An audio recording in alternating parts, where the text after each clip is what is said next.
subscribe. なんだか気の毒な生き物出てきた。かわいい。Car D Kaizoku. This video is sponsored by Nen Garden. Check out their new exclusive Joker playmats, now available for pre-order in full color and one in sleek black and white at nengarden.com. They're having a holiday sale right now with 25% off items. This stacks with my affiliate code Kaizoku for an additional 5% off. This video is sponsored by gumgum.gg. Discover the latest OP10 deck list on gumgum.gg, updated daily. Be the first to see decks for new leaders as they emerge. With over 1,000 deck lists per set, gumgum.gg has all the top strategies as soon as they drop. This video is sponsored by Card Market, Europe's largest online marketplace for trading card games. Alright, so we're going to be doing our first market review for OP09. Now that the set's been out for 2 weeks now, right? So let's take a look at what are the biggest movers of the set. And yeah, if you guys want to see what's in this dashboard, I do grant access to it if you're a market tier patron on my Patreon. So check that out if you want to see this dashboard for yourself, what I'm about to show you. It has market data, it even has like tournament data. So without further ado, let's take a look at the top movers in this period. So yeah, I'm looking at this for the past week, December 20th to the 26th. So we can see here the biggest increase in this period is this gold Doflamingo Dawn for $28 in this period, followed by the SP Onami from OP07 that went up $18. SP Nami from 09 also went up. The release of this new SP Nami maybe caused the other SP Nami to go up as well.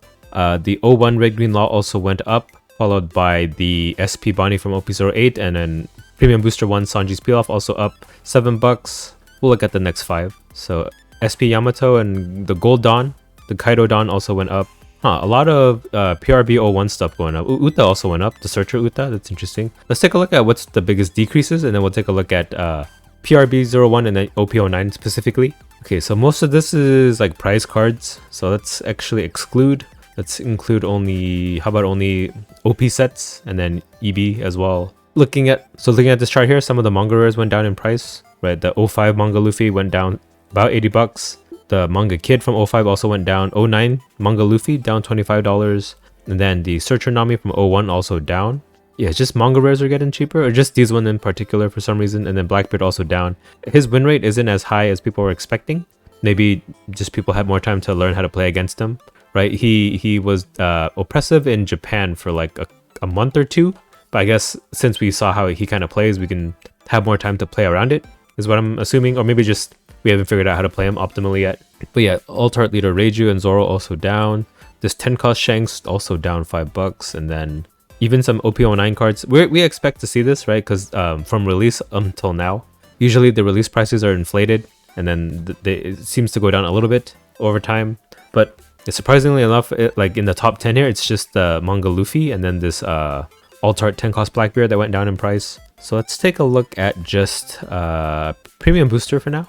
Right, I'm curious to see Premium Booster because it looks like all the Dawn just keeps going up in price. So we'll see if that's the case here. So I have it filtered. So biggest decreases, since I'm already here, it's all the manga rares in PRB01 from the God Pack. That's the only way you can get these manga rares, except for this Nami. I think this Nami is the only card that can be pulled separately from the God Pack. But yeah, it looks like the Premium Booster 1 version of these manga rares are a lot cheaper than like the version from the sets that they're originally from. Here are some of the alt-arts that went down in price. Okay, let's look at the increases. So yeah, it looks like the Dawn is getting more expensive. We already saw like this Doflamingo Dawn was the biggest mover in general. Sanji's Pilaf, also we saw that earlier, and the Kaido Dawn, and then this Rebecca Dawn also up nearly $5. Alt-Art Gum Gum Red Rock also up. Manga Sogeking up a little bit, under $3, and then after that, yeah, it's mostly the Golden Dawn, but some of the alt-arts also, right? Bella Betty. Now that Bella Betty is considered a top 10 deck based on ranked data, at least you can check out my ranked data analysis video for that.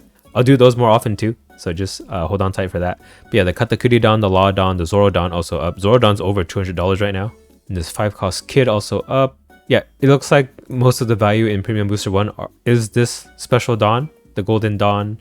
And there are still rumors that they're not going to reprint this, or there's no rumors that they plan on reprinting it anytime soon. So that's why these values are kind of inflated at the moment. But as soon as they announce a reprint for this, I'm sure it's going to go down. But at the same time, would they reprint a reprinted set, right? Because these are all old cards anyway. Do they really need to flood the market with more of these old cards just so that we have more access to these Gold Dawn? That's yet to be seen, right? There hasn't been a Premium Booster 2 yet. So yeah, it's all speculation and up in the air for now. Let's take a look at OP09, the new set that just came out. So biggest increases is this SP Nami and then the Uta that we saw earlier. SP Dragon also up 345. Yeah, increases aren't as high. We're already getting down to like the $1 increases. Wanted Shanks $1, the Alt Art 10 cost Shanks also $1. Probably going to be a lot of decreases. We can even see on the overall market price for 09 from the 20th to the 26th, it's gone down like, what is this? Well, not too bad, like kind of $60 in total price. That's actually not too bad at all. So OP09 has been pretty stable. Yeah, we can see here the biggest decrease in this period was that Manga Luffy. The leader teach went down $6 after that, right? The biggest jump from $25 to $6 here, nearly $7. So what is that, like $18 difference? That's why, yeah, the change from the 20th to the 26th is only like $60-ish here. Makes sense to me. So actually 09 has been like the least throttled, is that the word for it? Like from release to 2 weeks later, the least variance in price, from my recent memory at least, right? Even on our like 6th most decreasing card, it's only $3 here. And it's all the SP cards. Some leaders too, like Teach leader, Robin leader. The wanted poster Luffy's down 282, Nami's down 263, Crockett's down 263, wanted Teach also down 260. So yeah, I guess that just shows to show you the power of 09, right? The cards are good enough, they're meta enough to maintain their initial price. Or maybe the hype in the game isn't as crazy anymore, so that their initial prices aren't like out of the orbit of what you would expect for some of these cards, right? Maybe it just took 2 years of this game being out for people to have a good sense on what card prices should be on release. In fact, let's take a look at the prices of 09 cards from like greatest to least, not just the movers. So I have a values tab for that, which is filter for 09. So yeah, most expensive card is that Manga Luffy, followed by the Teach manga, and then the Shanks manga, then Buggy manga. We would expect this. I actually think the 10 cost Shanks manga rare should be higher, right? The 10 cost Teach in a deck that isn't doing too hot right now. Meanwhile, Shanks is the most popular deck, but I don't know. He's cheaper than Blackbeard by quite a bit, but I'm pretty sure Shanks is a much more popular character too. So that one's peculiar to me, but Luffy makes sense. He's like the boy of the show, right? And then in terms of SP cards, it's Nami, then Boa. This is not a surprise, right? It looks like the Nami versus Boa tax is about like $50, right? Nami's $50 more popular than Boa. Both of these cards are playable cards too. Now for the wanted posters, yeah, it's Luffy, Blackbeard, Shanks. So we do see Blackbeard higher than Shanks still, even in the wanted posters. And then Buggy doesn't even show up around these guys because it's Dragon. And then alternate leaders, Shanks, Purple Black Luffy, Zorojuro, Teach, 9 cost alternate Luffy. Lucci's even under that, Rosinante, and then there's the wanted Buggy. He's like the last of the SP cards, even under some secret rare alt-arts here, and leaders too. And then Robin after that, and then the treasure rare Zoro, and then the alt-art 10 cost Shanks, and leader Buggy. Oh, even the alt-art Rogers, $27. Oh, by the way, yeah, you might have noticed the gold Roger. Is that how you said Gold D Roger is not on here? That's because that card is so expensive that I don't think anyone sold it on TCG Player. I think cards that expensive are usually sold on like secondary markets like Facebook Marketplace and stuff like that, or just like over Discord, right? Because TCG Player takes such a big fee, it's a percentage of the card's cost. Yeah, I can see why they would do that, save some cash on that. So that's why you don't see Gold D Roger on here, but you do see the alt art, and that's just a limitation of TCG Player itself. So nothing I can do about that. There was also an OP09 Treasure Cup that happened recently, so let's take a look at tournament data for that and the prices of the decks in that tournament. So I have this tournament tab, I have it filtered for 09. It was the, what tournament is it? The Booster Box December's Online Treasure Cup. The name of the organizers are called the Booster Boxes. That's cool. You could trademark that name. Okay. So yeah, the top 8 of this tournament consisted of 2 Purple Luffys, 1 Shanks, 1 Bonnie, and then 4 Doflamingo. And then yeah, we saw that the Shanks won, followed by Bonnie in second, and then 3 Doflamingos after that, and then the Purple Luffys fill out the rest. And on average, Purple Luffy is the most expensive deck out of these 4 decks in the top 8, followed by Shanks at 200, and then Bonnie at 136, and then Blue Doflamingo at 116 being the cheapest top meta deck. It's the most popular meta deck too, being half the price of the most expensive deck of the meta. You can see why it's such an accessible deck and such a popular deck, right? Both in terms of tryhards and both in terms of like broke boys who just want a cheap deck to play that is like meta ready. Doflamingo seems to be the go-to pick. But yeah, surprisingly, Bonnie is also pretty cheap too. I think a lot of her cards went down in price, like the stuff like the Cavendishes used to be quite pricey. Shanks, I'm surprised how expensive he is. We'll have to take a look at what cards are in the winner's deck. Actually, we can take a look at that now. Why not, right? So most expensive card is Silver's Rayleigh. Okay, yeah, that makes sense. Mengli ran this as a 3 of. They're $41 a piece for the cheapest variant of Rayleigh. Yeah, in the chart down here, it shows you like the regular version, the mid-tier alt-art version, and then like the highest costed blinged out version that you can get. So if you wanted to bling it out with 3 Mongol Rayleighs, that's $939. But yeah, the minimum if you want 3 Rayleighs in your deck is $125 at the moment at the current market prices. After that is the 3 dragons he runs at $866. That's $25. The starter deck 15 Newgate after that. Then backbends are $275. Pretty affordable. So yeah, it's mainly just this Silver's Rayleigh, right? And then I don't think you can get away with running anything less than 3, right? 3 or 4 seems to be the quantity in most Shanks decks. But other than that, the rest of the deck is quite affordable actually. Right? And if you really wanted to bling out Mangli's particular Shanks deck, it would cost you $3,761. But yeah, at a minimum, it's $199. So yeah, not bad at all. We can take a look at the purple Luffy. There's 2 lists, so let's take a look at Daddy's list. That's an interesting name, right? There's a $50 difference between both of these decks, so I'm guessing it's gonna come down to how many quantities of Mr. 2 they run. So Daddy runs 2. They're $43 each. That's $86 for that package here. Next most expensive card after that is a Sanji. Well, he runs it as a 4 of, so it makes it $41. And then the 2 9-cost Luffys, that's $41.80. It's a little bit cheaper, but in terms of card price, yeah, the Luffy costs more. And then after that, it's this 2K counter Usopp, $7. That's pretty crazy for a starter deck card, right? It might even be cheaper just to buy the starter deck. I don't know how much the starter decks are going for nowadays, but yeah, Usohachi, I mean, you get, I believe, 2 copies in the starter deck, so that's already like $14. Luffy Taro also quite a pretty penny for a starter deck card, and then the 9-cost lens after that. Well, actually, the purple starter deck, the core cards are like over $1 each. That's pretty good for like starter deck cards. The Searcher Law is even $1 himself for a rare in the set. That's goes to show you how popular of a deck Purple Luffy is. So we'll take a look at Zent's deck, which costs more. So I'm guessing it's, yeah, 1 more copy of Mr. 2 over Daddy's deck, right? That makes up the kind of $40-ish difference. It makes sense to me.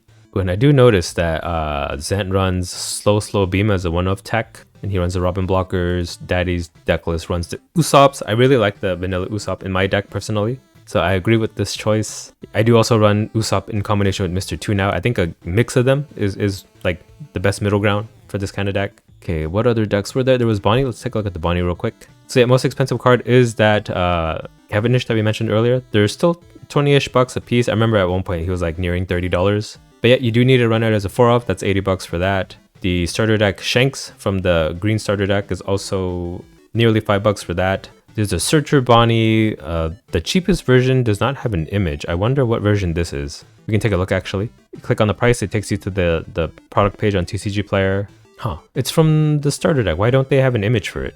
Okay, that's weird. Well, yeah, blame TCG Player for that. They don't have an image for a starter deck card. But yeah, the SP version would be the most blinged out version of that card at $90. Having 4 copies of that would be pretty crazy for your deck.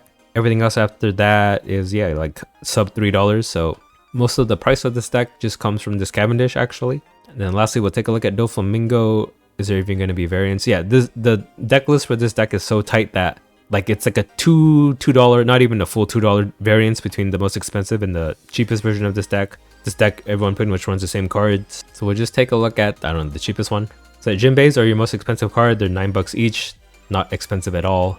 Followed by the Rearranging Perona at $5, or $4.68 to be technical, and then the Weevils at $3.18. After that, everything is sub $3, so it's really easy to build this deck out. Okay, people are starting to run Gravity Blade to counter the meta. This starter deck Gecko Moria image is not working. Something must have happened with TCG Player and their starter deck images. I remember at one point they did show, but I don't know. Maybe they're trying to update them and then they like messed something up. Let's take a look at the most expensive one just to get a complete picture here. So yeah, it's still Jinbei, the most expensive. It must be something like some of the tech choices make the difference. So they do run one more Gravity Blade, which could make up that $2.60 difference, the $2 difference that we see, right? Could just be Gravity Blade here. Yeah, that seems to be the case. So that's it for tournament prices. If you take a look at tournament performance, yeah, we do see that Shanks has the highest average placement of first because there's only one tournament so far. And then followed by Doflamingo after that, then Purple Luffy, then Bonnie if we sort by average placement, right? And if we take a look at the cards in the Doflamingo deck by clicking the deck here, Yeah, these are all the cards that all the Doflamingo decks run, and then we'll see here's where it kind of deviates into the tech. So not all of them run Crocodile, not all of them run Jozu, not all of them run Femur. Okay, there's some Femurless Doflamingos here, that's interesting. There's one of the Doflamingo decks that don't run the Kakomori at all. That's really, really interesting. I wonder whose it is. I'm just curious. I'm gonna take a look real quick. Oh, Fibo doesn't run it. That's very, very peculiar. I guess he doesn't need the card draw. What does he run instead of it? Just 4 Teaches? Everyone runs 4 Teaches though, right? 3 Jozu? Maybe he just runs more Jozu. I'm not a Doflamingo pro. Oh yeah, this guy doesn't run Jozu at all. So yeah, he just replaces the Kakomori with more Jozu, I guess. And then we take a look at the Luffy. Yeah, it only is meaningful data for decks that have more than 1 copy in the top 8 of tournaments so far, which is only this one tournament. So in Purple Luffy, variance comes in whether you run Queen or Kid. In which case, oh, I think both of them ran Kid. Yeah, they both ran Kid, but one of the Purple Luffys ran some ratio of Queen over the other. Same with the Starter Deck 10 Law. For Nosuke 2, yeah, these are tech options that we do see. We expect these, right? Some people run Usopp, some people don't. So yeah, this page will be a lot more interesting once more tournaments happen for 09, so be on the lookout for that. I also have this like top 10 maker page. This is how I make those posts on Twitter where I show like the top 10 of a particular kind of theme that I'm going for. I can sort by set, card type, card variant. Oh, I should show what options are. I have it filtered for 09, so some of these won't show. So like card type, like OP card or a starter deck card or EB01 card or a normal card, promo card, alt art, SP, manga, treasure rare, god rare, rarity of the card. I even have it by like color. If you want to sort it by color, like you want to take a look at all the purple cards, sure, we'll do that. Boom, every purple card by price. And then the cost too. For some reason I put this in. You want to see all the 7 costs? Here are the most expensive 7 costs in the game. Expensive 7 cost purple cards, because I didn't remove the purple filter. So yeah, I guess, I don't know, if you want access to this to make your own Twitter posts, you can do that with my dashboard. I wouldn't mind. You could even search by like a card name, right? I put text search in, all the 7 cost kids. Okay, there's not enough to show 10, so what if I exclude purple so I can show the green ones too? Yeah, top 10 7 cost kid cards between green and purple. Oh, it's not even enough to make 10, so some of it repeats. So what if I exclude the cost? Here you go. Every kid card in the game, top 10 at least. And yeah, that's pretty much all I have for this week. Again, I'm gonna try to do these more often. Maybe every 2 weeks. I don't know. Maybe every week is too much, but yeah, that's some interesting things I see in the market as of lately. So yeah, I hope you can appreciate the lengths I made to make this dashboard here. I'm trying to make my market videos different from everybody else's because yeah, I do notice everyone else just looks at TCG player web pages. I have more than that, right? I transformed data in my own special way. I analyze it, display it in a nice presentable fashion for you.